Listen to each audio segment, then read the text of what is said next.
Dans cette leçon, nous allons discuter de la notion de complexité des algorithmes. On va tout d'abord se poser la question, qu'est-ce qu'un algorithme? Nous allons ensuite étudier la complexité des algorithmes à travers l'exemple de l'addition et de la multiplication des polynômes. Nous terminons avec un algorithme remarquable pour multiplier rapidement deux polynômes.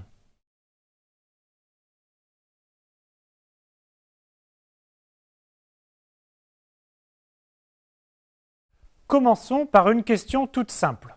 Qu'est-ce qu'un algorithme? La réponse n'est pas si aisée. Un algorithme est une succession d'instructions qui renvoient un résultat.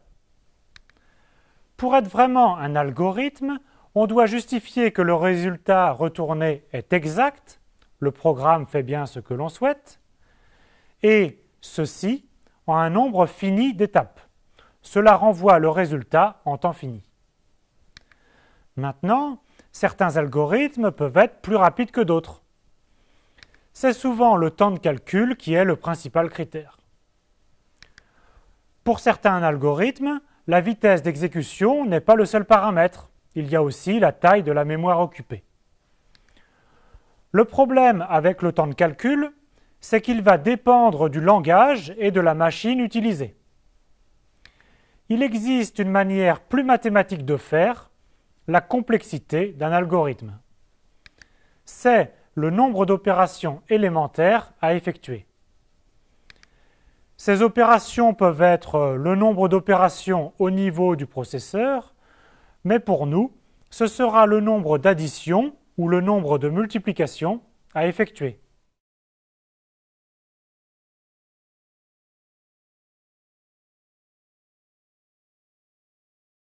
Voici votre premier travail sur les polynômes. Tout d'abord, on représente le polynôme a0 plus a1x, etc. plus a1 x puissance n sous la forme d'une liste a0, a1 jusqu'à an. Votre travail consiste ensuite à écrire une fonction qui calcule la somme de deux polynômes. Ensuite, vous devez calculer la complexité de cet algorithme, c'est-à-dire combien d'additions de coefficients sont nécessaires pour additionner deux polynômes de degrés inférieurs ou égaux à n. Vous devez faire la même chose pour la multiplication, écrire un algorithme et calculer la complexité. Cette fois, il s'agit surtout de compter combien de multiplications on effectue sur les coefficients.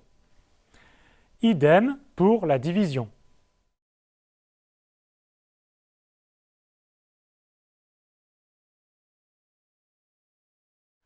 Pour la somme, la seule difficulté est de gérer les indices. En particulier, on ne peut pas appeler un élément d'une liste en dehors des indices où elle est définie. Voici le code dans le cas le plus simple où le degré de A est égal au degré de B. Il s'agit juste du calcul des coefficients AI plus BI. Une bonne idée consiste à commencer par définir une fonction degré qui renvoie le degré du polynôme. Mais attention aux zéros non significatifs. Calculons la complexité de la somme. On suppose que degré de A et degré de B sont inférieurs ou égaux à n. Il faut donc faire l'addition des coefficients AI plus BI, ceci pour i variant de 0 à n. On a donc à effectuer n plus 1 addition, sur les entiers ou sur les réels. Et donc la complexité est de n plus 1 addition. La complexité est ici une fonction qui dépend linéairement du degré des polynômes à additionner.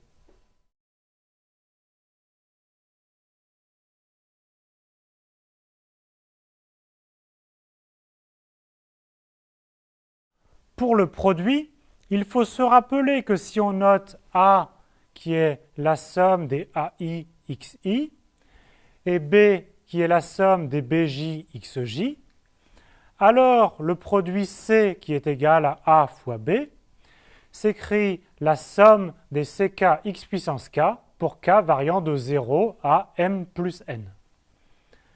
Le kème coefficient de C est ck qui est la somme des AI fois BJ, pour tous les indices I et J, vérifiant I plus J est égal à K. Voici donc l'algorithme de la multiplication de deux polynômes. Il y a deux boucles. Une première boucle pour faire varier l'indice K du coefficient CK. Et une deuxième boucle pour mettre en œuvre la formule du calcul de CK. Dans la pratique, on fait attention de ne pas accéder à des coefficients qui n'ont pas été définis.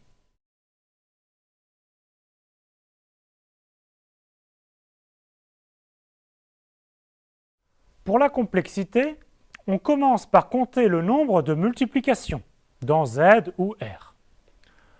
Notons m le degré du polynôme A, n le degré du polynôme B. Chaque coefficient de A va être multiplié une et une seule fois par chaque coefficient de B. Ainsi, il faut multiplier les m plus 1 coefficients de A par les n plus 1 coefficients de B. Il y a donc m plus 1 facteur de n plus 1 multiplication. Comptons maintenant les additions. Le coefficient de A fois B, le premier coefficient est C0 est égal à A0 fois B0. Puis C1 qui est égal à A0 B1 plus A1 B0. C2 qui est égal à A2 B0 plus A1 B1 plus A2 B0, etc. Nous utilisons l'astuce suivante. Nous savons que le produit A fois B est de degré m plus n. Et donc, il a au plus m plus n plus 1 coefficients. Chaque addition regroupe deux termes. En partant de m plus 1 fois n plus 1 produit, nous devons arriver à m plus n plus 1 coefficients. Il y a donc m plus 1 facteur de n plus 1 moins m plus n plus 1, c'est-à-dire m fois n, addition. La complexité de l'algorithme de la multiplication de deux polynômes de degré m et n est donc de m plus 1 fois n plus 1 multiplication et de m fois n addition de coefficients. Par exemple, si A et B sont tous les deux de degré n, alors le nombre de multiplications sur les coefficients vaut n plus 1 au carré. Cela dépend cette fois du carré des degrés des polynômes.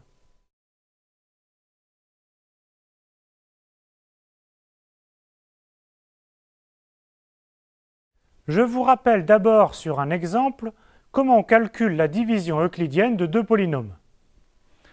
On souhaite diviser A par B. On pose une division de polynôme comme une division d'entiers.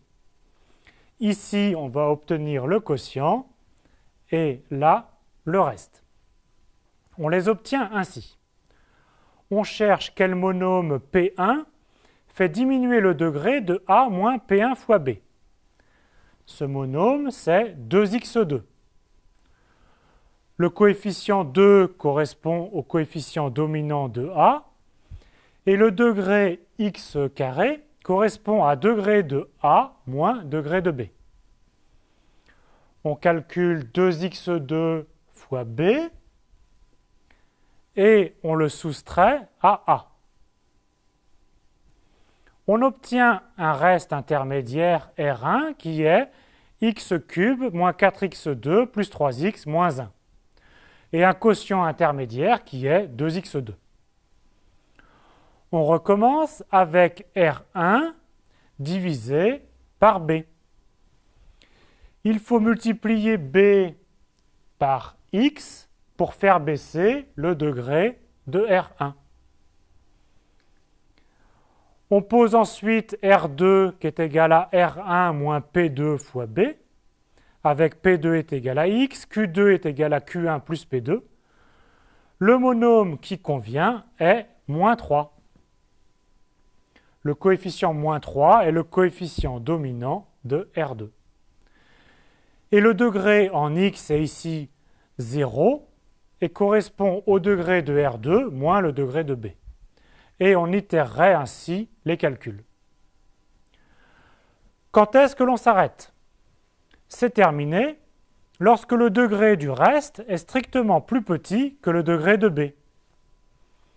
Comme le degré des restes intermédiaires diminue à chaque étape, nous sommes sûrs qu'au bout d'un nombre fini d'itérations, notre procédure se termine.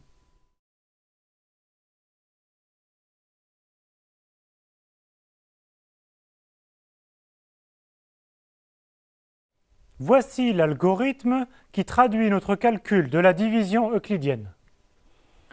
En entrée, nous avons le polynôme A que l'on souhaite diviser par le polynôme B. On initialise notre quotient intermédiaire au polynôme nul et notre reste intermédiaire est le polynôme A au départ. Nous allons itérer chaque étape tant que le degré du reste est supérieur ou égal au degré de B. À chaque étape, nous calculons le monôme qui apparaît dans le quotient. Si ce monôme est ck fois x à la puissance k, alors le coefficient ck est le coefficient dominant du reste intermédiaire et le degré k correspond au degré du reste intermédiaire moins le degré de B. Ici, monôme est une fonction toute simple qui, à partir de ck et du degré k, renvoie le monôme ck fois x puissance k.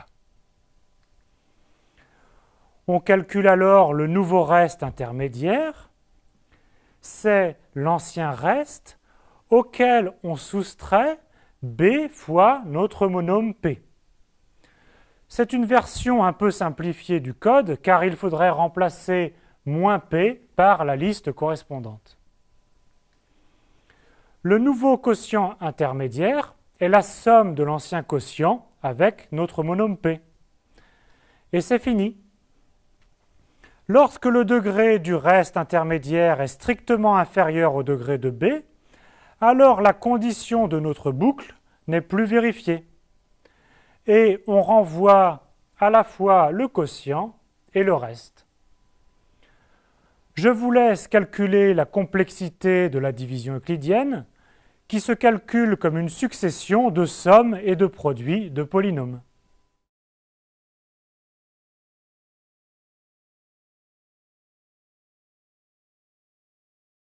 Nous avons vu qu'avec la façon classique de multiplier deux polynômes, la complexité est de l'ordre du carré des degrés.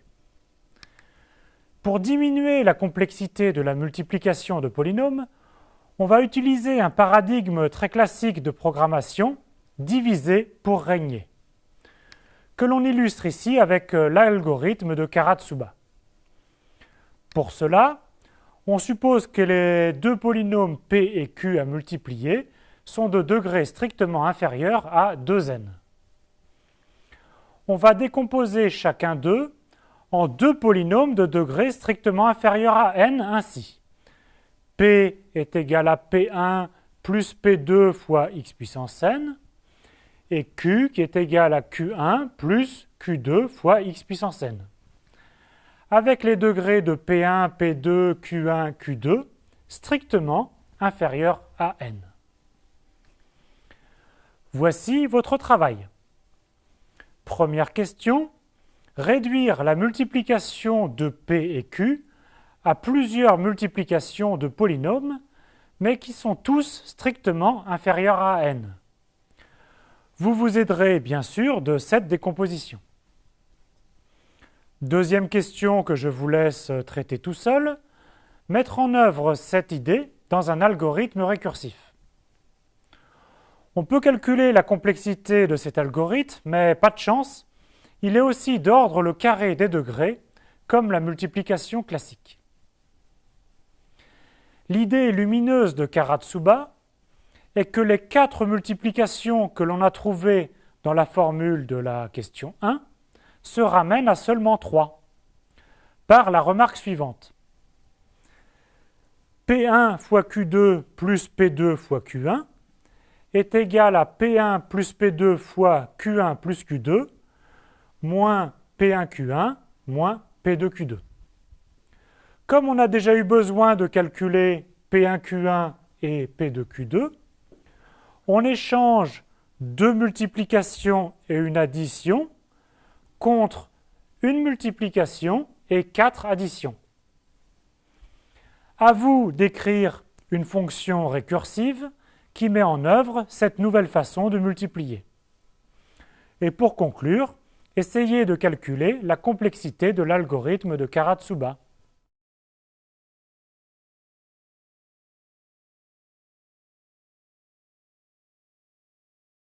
On part d'un polynôme P de degré strictement inférieur à 2n.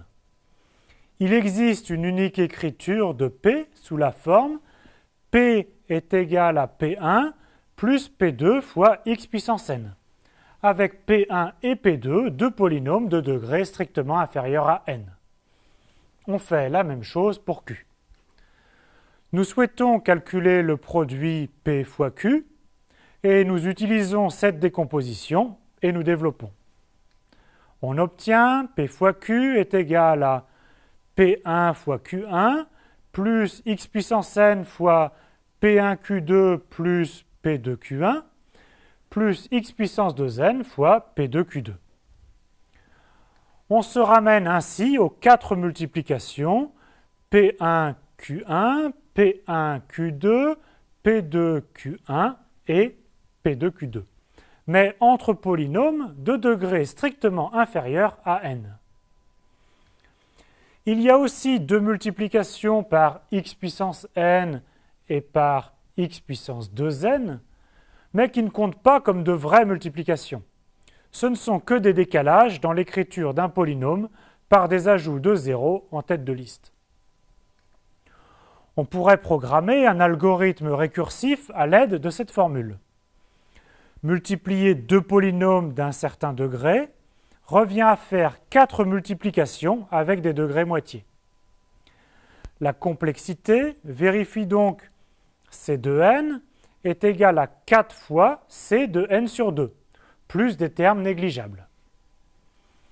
La solution de cette formule de récurrence serait C de n est égal à grand O de n au carré, c'est-à-dire du même ordre que la multiplication classique, une fonction en le carré du degré.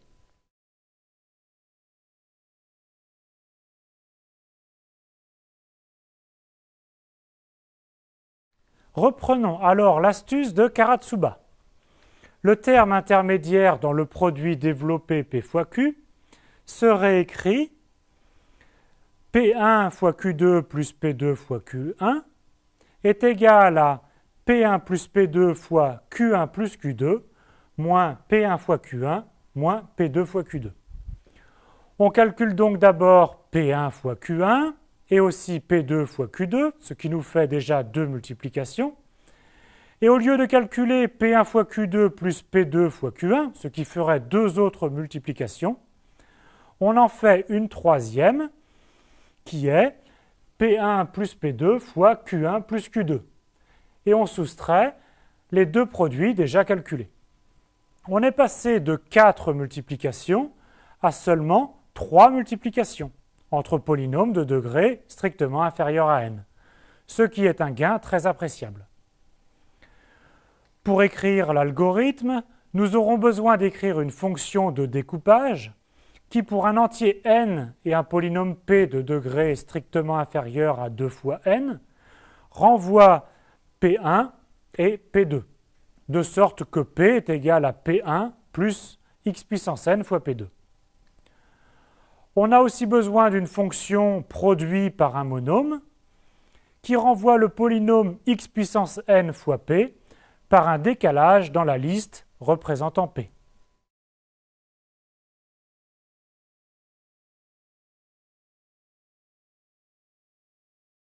Voici l'algorithme de Karatsuba. Nous allons écrire une fonction produit rapide qui en entrée prend deux polynômes P et Q et en sortie renvoie leur produit.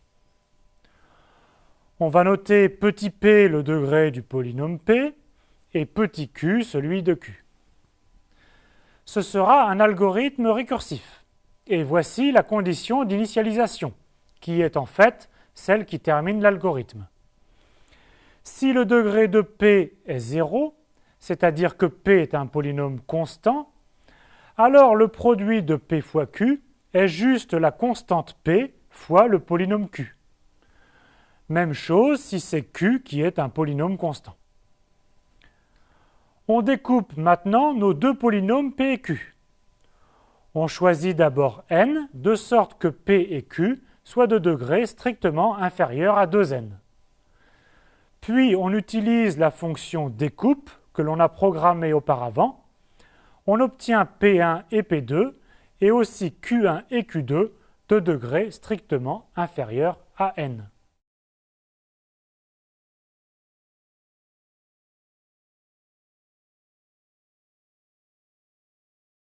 Nous avons maintenant des produits à calculer. Tout d'abord, le produit de P1 fois Q1.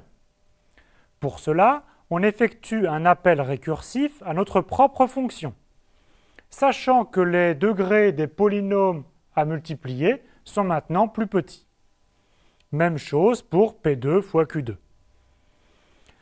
Il nous reste le troisième et dernier produit qui est P1 plus P2 fois Q1 plus Q2.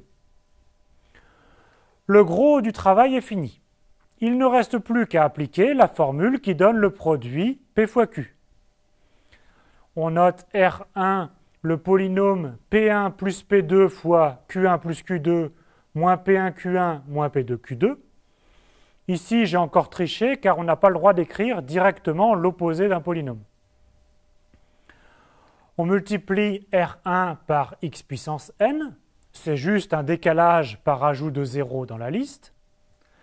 Et on multiplie aussi P2 Q2 par x à la puissance 2n, encore un décalage. Le produit P fois Q est alors la somme de P1 fois Q1 plus R1 plus R2. Et c'est terminé. Il y a donc 3 appels récursifs qui correspondent aux 3 multiplications de Karatsuba.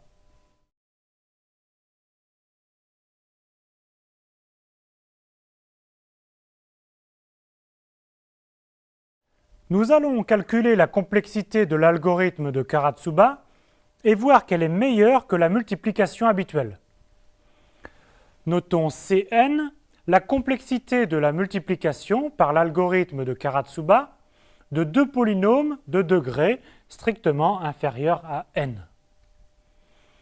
Il y a tout d'abord 3 appels récursifs qui font intervenir des polynômes en degrés moitié.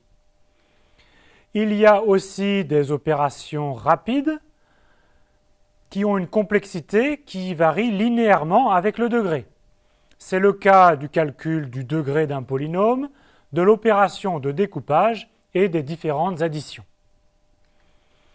Pour la complexité, cela signifie que la complexité Cn vaut 3 fois la complexité en degré moitié plus des termes petits. On pourrait omettre les termes petits, mais ici on va les conserver. Gamma est une constante qui vaut en fait ici 15,5 et englobe toutes ces opérations. Nous avons une sorte de formule de récurrence entre Cn et Cn divisé par 2.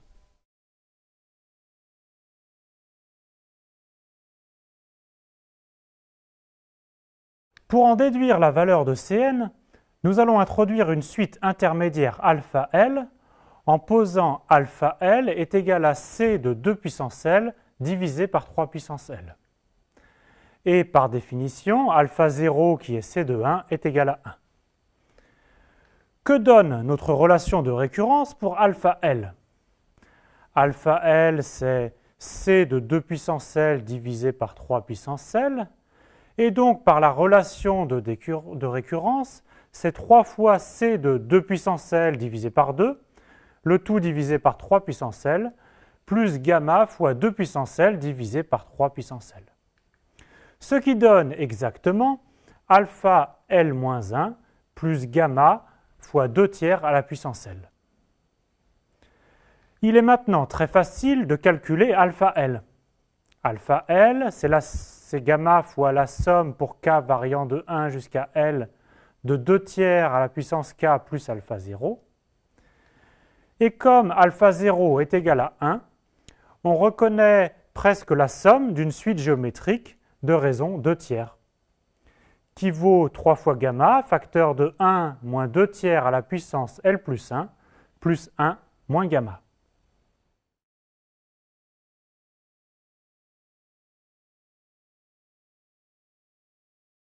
Revenons à C de n. En posant n est égal à 2 puissance L, C de n est égal à C de 2 puissance L, qui vaut 3 puissance L fois alpha L. Et par ce que nous venons de calculer, cela donne C de 2 puissance L est égal à gamma fois 3 puissance L plus 1 moins 2 puissance L plus 1 moins gamma fois 3 puissance L. Et donc C de n est de l'ordre de 3 puissance L. La notation grand O de 3 puissance L représente une suite qui est plus petite qu'une constante fois 3 puissance L. Mais 3 puissance L, c'est exponentielle L ln de 3, que l'on réécrit exponentielle de L fois ln de 2 fois ln de 3 divisé par ln de 2, qui est donc 2 à la puissance L fois ln de 3 divisé par ln de 2. Mais comme n est égal à 2 puissance L, la complexité Cn est un grand O de n à la puissance ln de 3 divisé par ln de 2. En conclusion, la complexité de la multiplication de Karatsuba est un grand O de n à la puissance ln de 3 divisé par ln de 2. C'est-à-dire que pour multiplier deux polynômes de degré n, la complexité est de l'ordre de n à la puissance 1,585, ce qui est beaucoup mieux que n au carré.